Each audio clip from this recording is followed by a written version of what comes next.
everybody, I'm Tom Vasel. I'm Z Garcia. What am I even doing here? Why? Well, we were having a conversation, and I said, hey, we're doing crowdsurfing. You're here. So I quickly threw on a mic. A lot of people are probably wondering who won. It was 3 weeks ago rather than 2.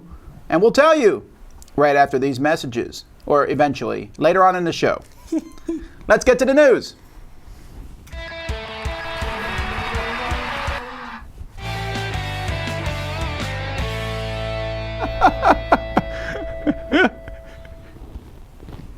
You've seen behind the curtain. We should do it again. All right. No, that's the wrong way. It's definitely that way.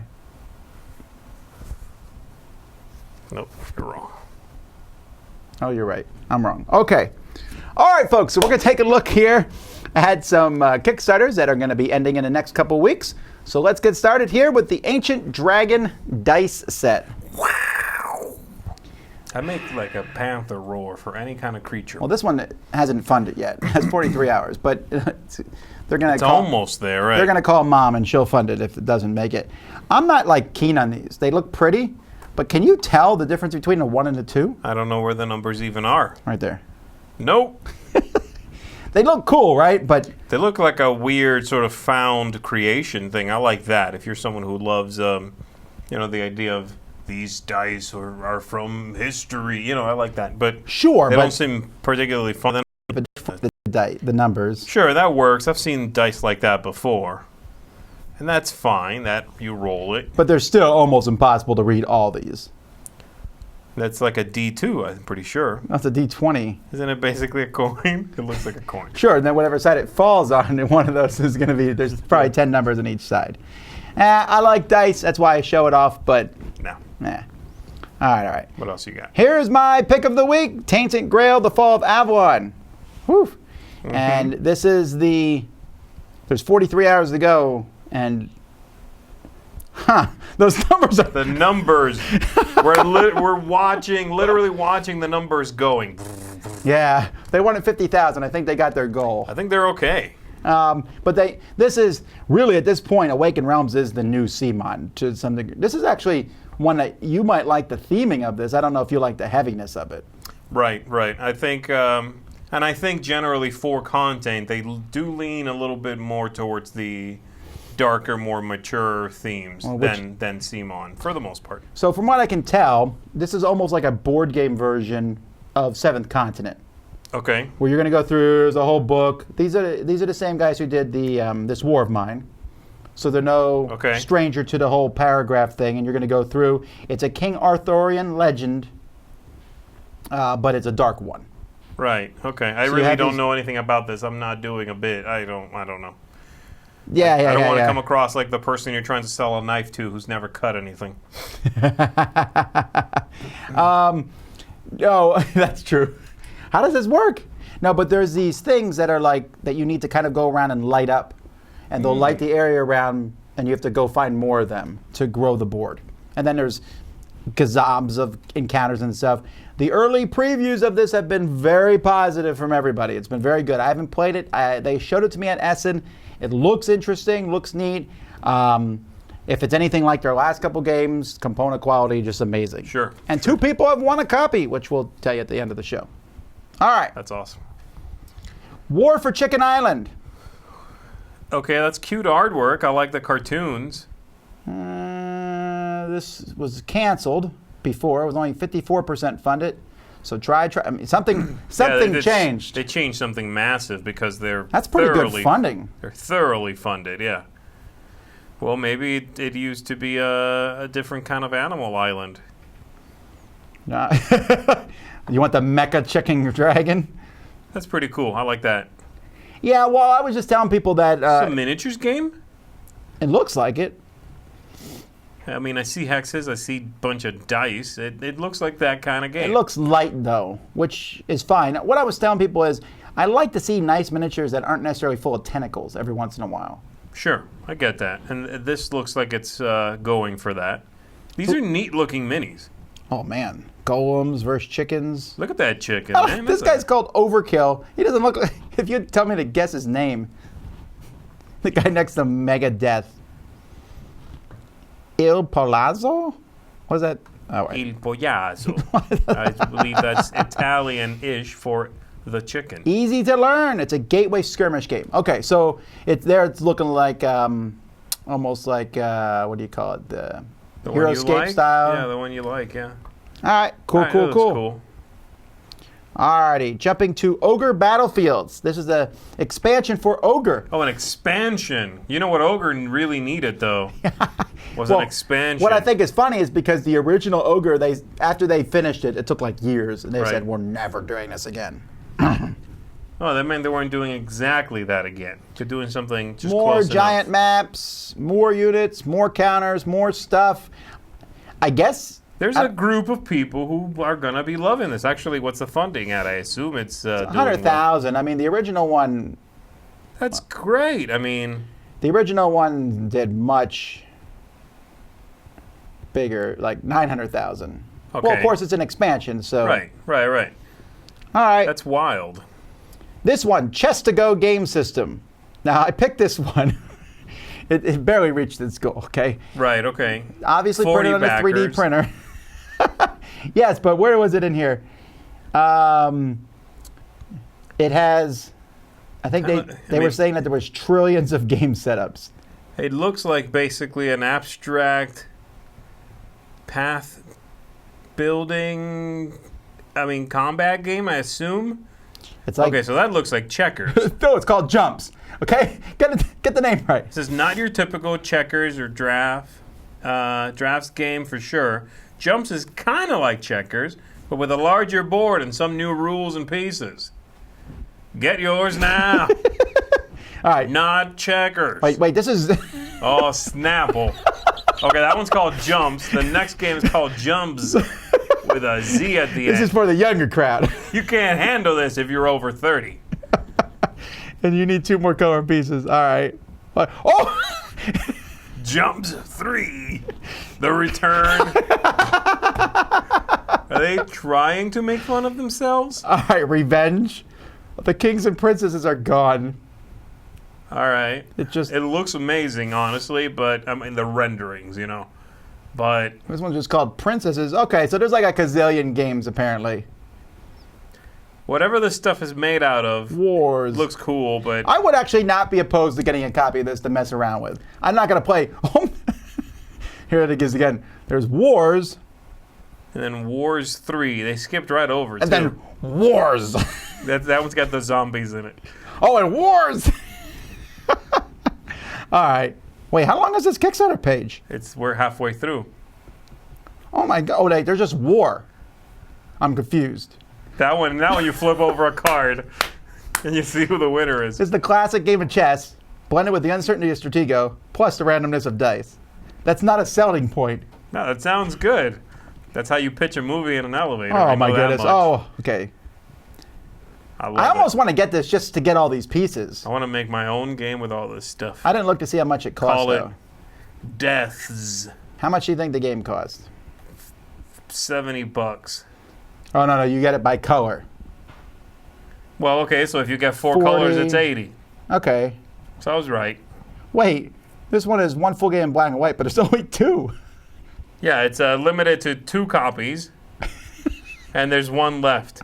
So if you want the other one, though, all right. Let's stop making fun. Although I'm not It looks weird. It looks interesting. This is what Kickstarter's for, man. Weird, interesting looking stuff. I think it's fine. Someone here said not giving them monies. All right, Legendary Pants. These guys have made dice before, I believe. Wait, Yes. Legendary Pants? No Z, sorry. I don't know. No, but what? I don't get it. Are they selling me dice or pants? Just What's dice. going on? The company has Legendary Pants. These are just futuristic dice. That's it. They Would look like they're from the now time. They look like they're from the 80s, actually.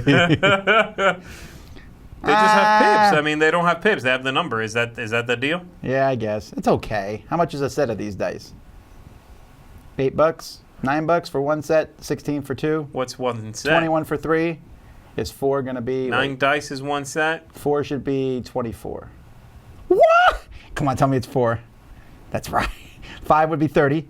Oh, I see a trend. You figured out the magic. It's like a math. The magic math. Yeah, no, I don't like the look. Neither I. All right. Here's a game we both played. Roll Through the Ages, the Iron Age. I think we played this, right? Yeah, this is getting a Kickstarter reprint. Okay, so I played the Bronze Age. The Tom Lehman one. This is weird. This is by Eagle Griffin Games. Matt Leacock to create it. And the original one was called "This Is Only a Test," and it was canceled because it was a test. I guess they were not being. But wait a minute, Eagle Griffin cheeky. Games has definitely done other games on Kickstarter. Not under this account. Yeah, I guess. But I've already played Roll Through the Ages, the Iron Age. Yeah. I didn't like it as much as I liked the first one. The first one's simpler. The second one had a lot more going on. It was not a bad game, but it had a lot more going on. This definitely looks like the first one. No, this is the second. Sure, looks like the first. Oh, maybe I'm... Oh, no, Mediterranean expansion, never mind.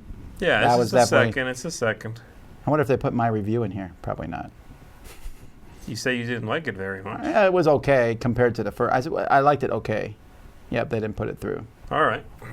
All right. Well, it's not bad. It's an older game, but if you enjoy that roll and ride vibe, and that's definitely hot. There's a good moment right now to bring this back. That style of game is hot right now. All right, Diced. So the Diced Kickstarter did not fund. They did this a few months ago. They're kind of caught in this vicious circle where I've seen this app. It's amazing. Mm-hmm. It teaches you how to play the game. You go through. It will actually walk you through playing. It will say, do this. Right. And it's really awesome. The problem is that some of the games they have, like King Domino, and so they have Blood Rage, and that makes sense, right? But they also have games like King Domino and other really simple games that you don't need the app for anyway. Right. So they're talking about getting all these publishers on board, but until they have these publishers on board, it's hard to back the project. So it's kind of like a vicious thing. I'm hoping people back it just so I can see more of the more complicated games done for it. I guess, is part of it. But Blood Rage is cool, so back it, maybe then we can see some of these more complicated games. That's neat. The Final Flictier. Come on, you like the name. That's rough. It was canceled. 44% funded last time and canceled. I feel like I made fun of it last time, but and they've funded now. You want me to make fun of it this time? You're saying? Just the name. It's a flicking game. Are we doing this now? We're now separating how much we funded and what time? That seems weird, 50% funded in this much time. And I like to point out that has never, ever got me to fund the game. Where I'm like, what? This was funded in 83 minutes? I should back it. Who cares? Yeah, I don't get that either. I will say that I'll see it straight up. I'll look at the pledge and go, oh, this is a huge Kickstarter. I should take a closer look at it. Right. But you telling me that doesn't do it. I can just look at the pledge myself. I agree. Anyway, neoprene mats and space. The problem with this game is it looks generic, but they have a thing here why it's different. It's 4x in an hour. I'll believe that when I see it. It's a flicking game. Motor skill. Okay, go ahead. There's lots of paths to victory. Those don't make things different. Lots of games do that. I don't know. Maybe it's good. I could care less about this kind of game. It's not selling me. And I do like this kind of game. It's not for me, yeah. All right, the next one is Tops. The TTI 300, which sounds like a Terminator. Titanium spinning top. Here's the thing. This isn't even a game. I just pulled this up because it was in the gaming section. These guys have done fountain pens. And belts. I want one of these. Should I back it? Is this like a top? Yeah. How much is it? Oh, wait, that's Hong Kong. $650. Well, how much is that in US dollars? 94. It's $100. That better be a top. That top better sing as it spins. All right, forget this top nonsense. Matchmaker. More dice. Sorry, there's not a lot of big Kickstarters, so we're looking at dice today. I like the spinning tops. Honestly, one of my favorite things I've seen so far. I wouldn't pay $100 for it, but it looks cool. This lets you randomly generate a character in case you can't figure out how to do it on your own. Why is this a thing? Is that really what that is? Yes, but why is this a thing? Are people that waffling? You're about to get into I assume, monumental campaign The least you can do is come up with a character you're passionate about. I know. I mean, it's like, oh, I'm a half orc. I don't really want to be a half orc. I love this one right here. I'm a sad character. I'm a happy character. Come on, people. Depth, layers. No. I bet see an onion on one of these faces. Boo to this, because not only is this a silly idea, but let's say you didn't think it was a silly idea. Those dice don't look very good. They do not. They look like I cheap. designed them. They look cheap, yeah. I do like the name, though. Randice, because they're random dice, which dice already are. So I make a move that we start calling dice in general Randice. All in favor? Aye. All opposed? All asleep? All right. Valda, Race to the Gods. A board game by Nathan. I hate that, by the way. Yeah. Also, board game is 2 words. Pet peeve. I'll forgive him. Pet peeve time. But that looks cool. Yeah. Oh, wait, is this a Viking game? It's the revelation of Spiel 18. Oh, there's no point to us even talking about this. Sam got this later. God of the Vikings. Done. If you pledge 49, you are God of the Vikings. You, along with 136 other people. It does look cool, though. Oh, I like the artwork. Yeah. That's neat. I like that art. Yeah. Oh, I like those pawns. Those are cool. I like silkscreen pawns. What is that? That is a gift certificate.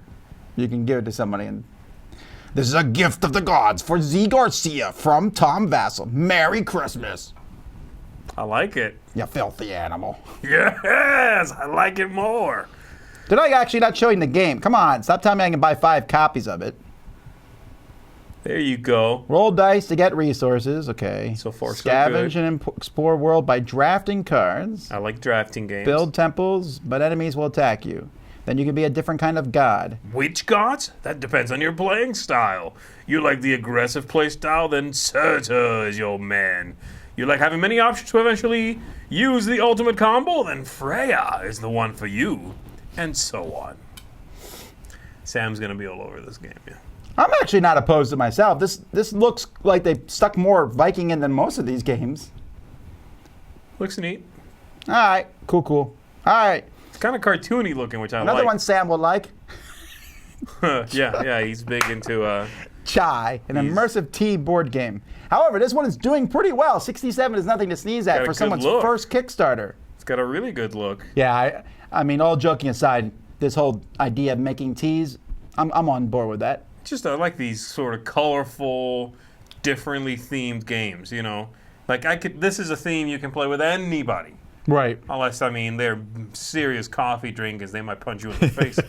But What, tea? yeah, it looks cool. Yeah, I'm not. Do you like these animated do. GIFs? I do do. too, because they give you more of a dynamic feel to how the game is. Well, that for colorblind people, that's cool. This was at PAX? This looks really neat. It's a lot of playthroughs. Yeah, I would get this just based on how cool it looks. Yeah, they have an image of the box and then all the components in front of it, and it looks... All right, this is the captivating. second best Kickstarter I've seen today. What was the first? Although Yeah, they have... What is that? Chex Mix? it does look like... No, it's that tea. It looks like potpourri and you put it in a bag and... All right, cool. Yas! Oh, this is the one with 20 trillion board possibilities. Oh, here we go. 20 trillion, but it does have 20,000. 1 per trillion. For every $1,000, we'll give All you a right. trillion games. Here's what you get, a box. You get a cool box, 2 dice, perhaps, and One a 8 and one 12. drawstring satchel. You have coasters that show you whether you're a wizard or a ranger. You have 3 pewter tokens. You have 5 badly painted wooden pawns. Dude, their hand died. Badly painted. They look badly painted anyway. And then you take those coasters and you put them together. It makes a path that looks cool. Glass beads, cards. Those are business cards. 100% those were printed out of business It says cards. move up to 2 additional spaces now. Woo. And then you also get a certificate of authenticity if you buy this. Wow, this is not... And then they show you it all again. No, these are no longer... these are no longer hand-tied. Oh. Wow, this looks like an old game. How is this getting 20,000? Maybe it's a nostalgic thing. Maybe. This does not look that interesting. Maybe this person has a lot of Maybe is it based on friends. something else? Yas. It's 20,000. Well, there you go. It's a cool box. I would like to keep jewelry or something in that. The next game's going to be called The Game. It was funded with weeks to go. They're not trying to give you an exact time. Okay, like the look so far is cute. I like the animals. I like the artwork. There's definitely a trend. I don't know if it's just me towards Facebook video games in board games. Okay, I was going to say, that's what this looks like. You know what I mean? This is a thing. There's all these games now that look like Facebook video games. I almost expect to open it, and as I'm setting it up, I get hit with a microtransaction. Yeah. You reach in, and it's like, you can't pull any more tiles out of the box today. But you could. If you want to wait an hour, you can draw again, or pay $2.99 now, and you can keep drawing tiles. So, it looks okay, but the artwork's a little... What's wrong with that piggy? The pig is dead. Why'd the pig die? It's a fine line between a sleep pig and dead pig. Well, Tantrum House is smiling. Piggy! More pigs are dead. He's asleep, I'm pretty sure. I hope he's asleep. Alrighty. Well, this is a small one. That looks cute. I don't want to That's jump on fourth this. best. Yeah. It's a tough week, but... Yeah, I guess so. Alrighty. Well, there you go. That's what we got on Kickstarter. Let's move over to Robert. Hey folks, and welcome to another FOMO, the segment where I take a look at a game that's seeking crowdfunding right now, and maybe I have a fear of missing out on it, maybe you do too. Today, let's take a look at Chai. Chai is a game for 1 to 5 players where you'll step into the shoes of a tea merchant, combining flavors to make the perfect blend and fulfilling the orders of customers. The game is played for 5 rounds, with the player with the most money and points will be the winner. On a player's turn, they have a choice of 3 actions available: visit the market, visit the pantry, or reserve customer and usability. After completing an action of their choice, the player may then choose to fulfill 1 customer order if they are able. If selecting the visit a market action, the player collects 3 coins from the supply to symbolize they are selling their tea. They must then spend at least 1 coin at the market to purchase a flavor tile. If the flavor tile they select is touching tiles of the same type, these tiles are also taken. They pay coin according to the placement of the tile in the market, or when collecting multiple tiles, they pay the amount for the most expensive tile of that group. The remaining tiles in the market then slide to the left, but are not filled until the player is done purchasing flavor tiles. A player may collect as many tiles as they wish, as long as they can afford to pay for them. If selecting to visit the pantry, the player selects 3 pantry items, either from the pantry board or drawn from the bag. The player may also choose to spend 1 coin to clear all items from the pantry back to the bag and then refill the pantry. When selecting the reserve customer action, the player selects a customer from the visible customer pool or drawing from the face-down deck. This customer is placed next to the board, and now only that player may fulfill that customer's order. A player may only have 3 customers reserved at any time. After selecting a customer, the player may choose to use one of the 3 face-up abilities. After taking their action, if they are able, they may fulfill either a reserved or face-up customer order by spending the required ingredients. If the customer is of their own color, then they add 1 of their tea tokens to the order. If the customer is of another player's color, then they must pay that player 1 coin to add 1 of their tea leaves to the order. The ingredients and tea token are then placed into a teacup of the player's choice that does not yet have its tip token flipped over. The player collects the amount shown on the tip token, keep the customer order card for final scoring. After the 3rd tip token is flipped over, the round ends. At the start of the next round, the player draws a new ability card, replacing 1 of the face-up cards. The tip tokens are reshuffled with the unused tokens, and 3 are placed face down in front of the cups. When the final tip token is flipped in the final round, players continue taking turns until all players have had an equal number of turns. Players count up the points of their collected order cards and add in any leftover money. In a 3 to 5 player game, the players also receive a point for each complete set of player colors of tea on orders. The player with the most points is the winner. Alright, so that's a brief overview of Chai. Now, that was a prototype copy that they were kind enough to send to me. And I have to say, I love this game. Now, I love tea, but this is probably one of the nicer prototypes I've ever received. And I know that they made each one of these. And those teacups, I know they're not final or anything, but it was just really nice. And I'll talk about those in a minute. But overall, I really liked this game a lot. The game is very simple. In your turn, you only got 3 things to choose from. You can go to that market, which is probably my favorite thing in the game. I love that feeling of deciding to take one tile or taking those groups of tile or even strategically planning out to maybe take one to slide them over and then be able to get a group for cheaper. The thing that it most reminded me of is maybe, say, the marbles in Potion Explosion, something like that. But I really, really like that. The pantry is nice. It probably wasn't one of my favorite things, but it really does help the game overall. The artwork in this game is really cute. I think it fits the theme a lot. And just overall, I was very satisfied with this game. The only real knock I had in the game, it's not really a knock on it, it was the putting the items into the cup when you're fulfilling an order. And it's not that anything's wrong with it, it's just that it felt like a missed opportunity for me. I kept feeling like I wanted something strategic in choosing a cup that things go into.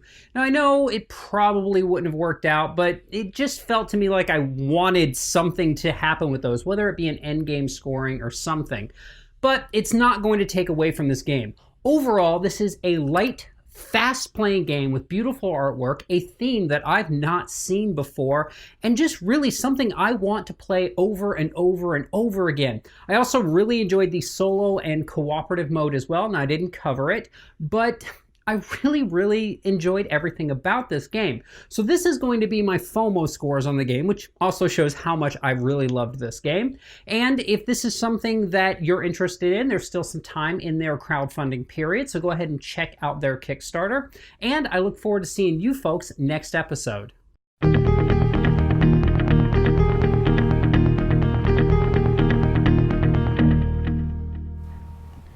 Hey, we're back. So we're taking a look now just at the year as a whole for Kickstarter. I don't think we will ever see Kickstarter completely, like every game is a Kickstarter game. I don't think we'll ever get to that point. I agree. I don't think so. Because we've seen people like Jamie Stegmaier move away from Kickstarter. Mm-hmm. And there are some disadvantages to Kickstarter, which is, you know, sometimes you just want to have the whole game say, when's it coming out, when's it coming out? It just comes out when it comes out. Well, it makes sense, right? I mean, it's ultimately, if you think about the path of least resistance, if no one's competing with you on Kickstarter, go to Kickstarter. If everyone's on Kickstarter, man, go publish a game straight up, right? It just won't happen. You're right. It doesn't make any sense. So I just want to take a look at 2018. No, even though I said that, Kickstarter definitely is there now. It's a big player. The year, I think we can do that. So what I did here is I pulled up a Board Game Geek advanced search where I looked at the games that came out in 2018. Mm-hmm. And so we're going to sort them 2 ways. First, I'm sorting them by the number of voters. That's to show popularity to some degree, I think. Okay. Just that many people have gone onto the Geek and say they own it, which is like, what, 1 out of 10 sometimes? Something, I forget. That's roughly probably correct. So the number 1 is Kickstarter, Rising Sun. Yes. Easily one of the biggest releases of the year. When this came out in January, I mean, this one came out at the very beginning. That's right. This one was played in our store. I saw it all the time. Still see it played. Mine was not Kickstarter, but then number 3, Root, was Kickstarter. Another very popular game. I mean, this one, I wouldn't be surprised if it eventually, it's at 104 ranked. I wouldn't be surprised if it ranked higher at some point. Sure. Yeah, it's extremely popular right now. Then Brass Birmingham, which was the sequel to the first Brass, I think. I keep getting confused which one's the second one. Well, didn't they rename? I mean, one's new, one's the same one reprinted. Yeah, I think They Birmingham is the renamed new both. one. Neither one's called just Brass. No, one is Brass something and the other is, I think Birmingham is the new one. Okay. I'm not seeing it. Well, anyway. Okay, so of the top 4, 3 of them are Kickstarter. I don't think Welcome To was a Kickstarter. Genshin Clever not. Keyforge was not. Decrypto's not. So then the next one is Everdell. Mm-hmm. And then Lords of Hellas. And Grim Forest. And again, you were seeing a lot of these are Chronicles of Crime was Kickstarter. Architects of the West Kingdom. I think that one was Kickstarter. Western Legends was for sure. Mm-hmm. So let's sort them by the geek rating. Okay. Oh, wow. Brass Birmingham is number 36. That's easily the highest rated one. That's the highest. So, right. So if you look at the top, so ignoring expansions, so just pure games, Brass Birmingham, Rising Sun, Root, Everdell, the top 4 ranked games on Yeah, Kickstarter. you have to go all the way to Keyforge for that trend to stop there at the number 5 spot. Right, so 5 and 6 are not, and then 7 is another Kickstarter endeavor. 8 is... And it's a solid mix at the very least. But of course, for every one of these Kickstarters that makes it to the top 10 of the year, you have, hey, let's go to the bottom. 40 that Well, to get to where I working our way to. game year, Overturn Rising Sands. I don't know Maybe what it's that calling your game Rising Sands is Dos. Maybe that's a sequel to Uno. yeah. You didn't hear about that one? Evil Dead 2. That might have been. See, some of these. The problem I have here, Among Us was definitely a Kickstarter. Mm-hmm. Here comes the dog. What else was Kickstarter? Doomseeker, I think. No, Doomseeker wasn't Kickstarter. Dino Party. That one I don't know. Jim Henson's Dark Crystal board game was a Kickstarter. Really? They Yeah. kickstarted that? Okay. Then there's some of those smaller games. So Kickstarter's not dominating the bottom either. 1 Week Ultimate Werewolf. That's pretty low. That was Kickstarted. So, yeah, I mean, Kickstarter, just because they're at the top, I think they're also at the bottom. For me... The difference is, I do think that the difference is it's easier to ignore bad games on Kickstarter. Like, it's a lot easier for me to go, Kickstarter games, huh? And you go, yeah, Rising Sun and Western Legends and this other thing and Brass. It's easier to ignore because they're, you know, when you go to a convention or you look at the shelf, the ones that are on there are either curated Kickstarter games or just published games. Oh, yeah, good point. You know what I mean? So that's the problem. They do a good job of basically seeing themselves out. I think that plays into it. We cannot say that Kickstarter is just that much better, you know. Someone pointed out, and I remember now, that these bottom ones, Overturn Rising Sands, never came out. This was a Kickstarter where they found out that the people were basically stealing the money. Wow. That's why it has such super low ratings. Got it. And Evil Dead 2 apparently was also not produced. So the wrath of a spurned Kickstarter crowd is not a good thing. And that's part of the problem as well. Other thoughts on Kickstarter as a whole? I am not thrilled with the trend of the Kickstarter mega box. Mm-hmm. We were talking about this earlier in the studio, how I feel bad for Ameritrash gamers, in a sense, not bad, but what I mean is they get this huge box from Simon or whoever, Sure. and it's enough in that one game to last you the whole year, and you probably got 6 of them. Yes. And I'm not sure I'm as... We just put together the Heroes... what's that game called? The superhero game. Superhero game? The cooperative one. Reckoners? I don't know. No, but I get the mega giant box. Sentinels in the Multiverse. Yeah. And that huge box, which is like it's massive. And it's almost too big. I noticed that at our convention. I would dare say you don't have to use the word almost there. It's too big. So It's a card game. At our convention, we have these giant boxes, and people are almost like too afraid to touch them. You have to. You are either playing that game, like diving in, or you don't touch it. I would never go near a box with that much in it at a convention setting. I just wouldn't. Yeah, but even That's if someone, the kind of thing I take home. I make myself a cup of coffee. I sit at my table, and I like slowly unfurl this monstrosity. I can't do that. I can barely like teach a new game to me under pressure at a convention when I'm trying to like learn and teach. Could you imagine opening that up, just figuring out what is in and not in?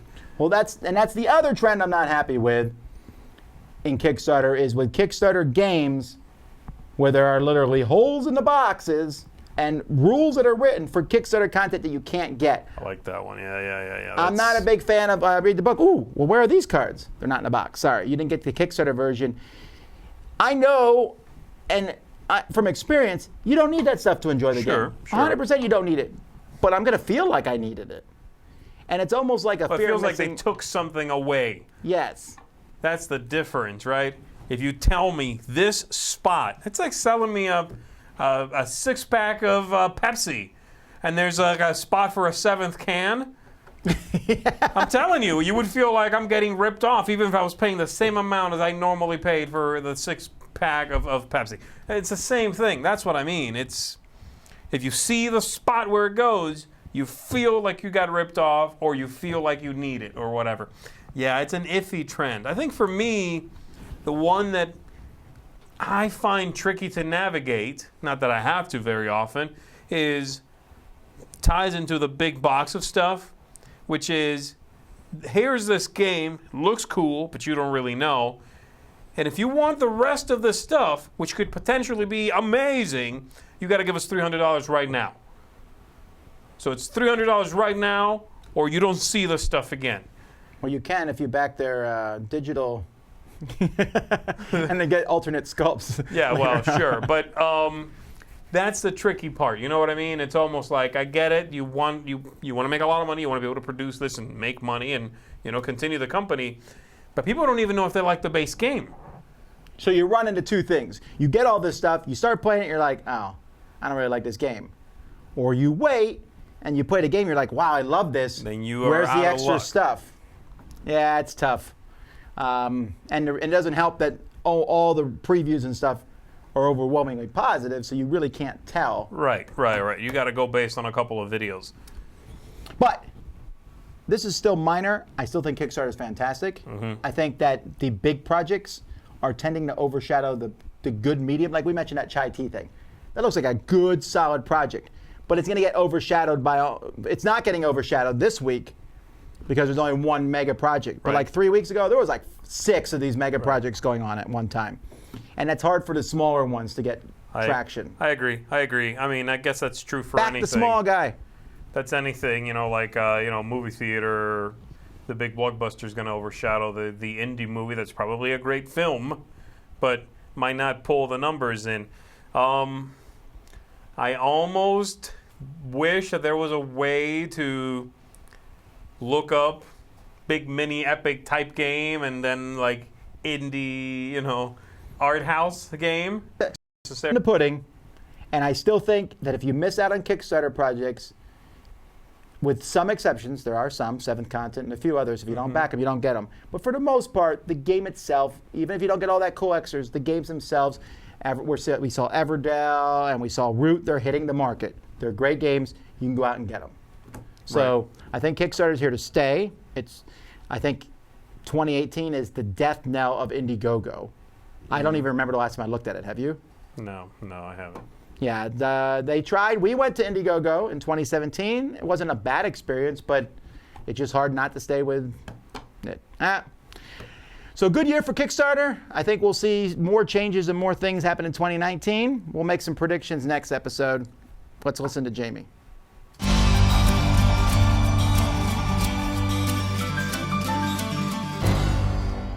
This is Jamie with Stonemeyer Games, and today I'm going to talk about the hook.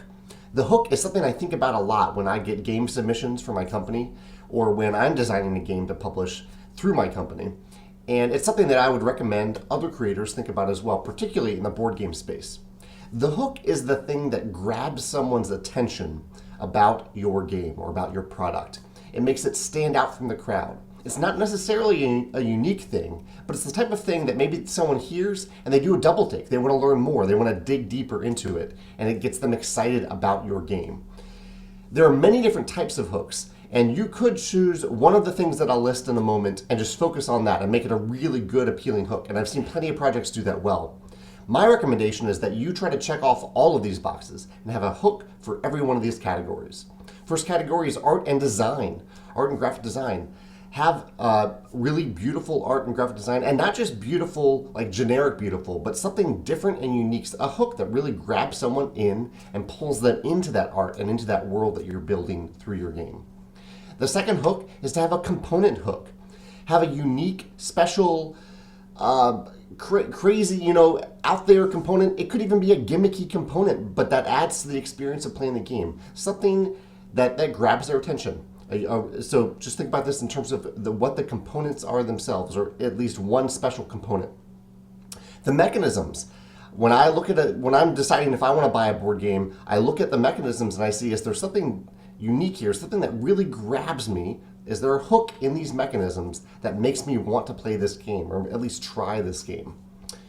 The name of the game itself can be a great hook. something unique that stands out, that makes you the type of thing that you see on Board Game Geek and you only see the name and you say, I want to learn more about that. I want to click on that so I know what it's about. Do that with your name when you name the game as well. Marketing. The marketing of a game can be a big hook for it. Like just the way that you talk about it, the way you share the content in public and in general and on social media, that can be a hook that draws people into it as well. The theme of the game or the product, for Scythe, the world of Scythe is a big hook for people. That drew a lot of people into the project to at least check it out and learn more because they wanted to see what this world was all about. So if you are building a world to your game, make it something that really grabs people's attention and captures their imagination. And the last element is the narrative of the game. So this is a little different than theme and art, even though it's tied into it. But the story that you tell through the game and that you let players tell, the thing that makes players, when they see about it, when they see this hook, they think, I want to engage with this. I want to learn more about this story. I want to be a part of this story. That's a great hook as well. So my recommendation is to try to check off all these boxes. Look at the game that you're designing right now and look at those categories. You can look at my blog to see these categories written out and check them off one by one and say, does my game have a component hook? Is the name itself, does that hook people in? Does the art or will the art hook people in? Does the theme hook people in? Do that for every part of your game. And you might find that the answer is no for some of them. And that might be okay, but it's also an opportunity to explore that element of your game deeper and try to find that hook so that you can grab people's attention and make them excited about your game. Those are my thoughts. If you have any questions, feel free to post them in the comments below or in the comments on the hook entry of my blog at kickstarterlessons.com. Thanks. Alrighty, well that's it for another episode of Crowdsurfing. But before we go, a couple things. First, tonight, Dice Tower tonight, me, Eric, and Crystal will be at 9 p.m. Eastern Standard Time. So don't watch whatever you would have watched then, watch us. Okay. Yeah. All right, the winners, each winning a base copy of Tainted Grail. If you won, listen carefully, you need to email us and give us your address so we can get the, you'll get the game eventually. Yeah, right. It's on Kickstarter. With everything else. All right, so we have two winners, Dennis, Luke, and Valian Andre, or Valayan Andre, and Dennis Luke. Alrighty. L-U-K. Congratulations to both of them. Of course, if they don't respond, maybe someone else will win. So, thanks so much, everybody, for watching today. Thanks for joining me. I hope you all had a great Christmas. New Year is on the way. We'll see you next year. Until then, I'm Tom Vasel. I'm Z Garcia. You've been watching Crowdsurfing.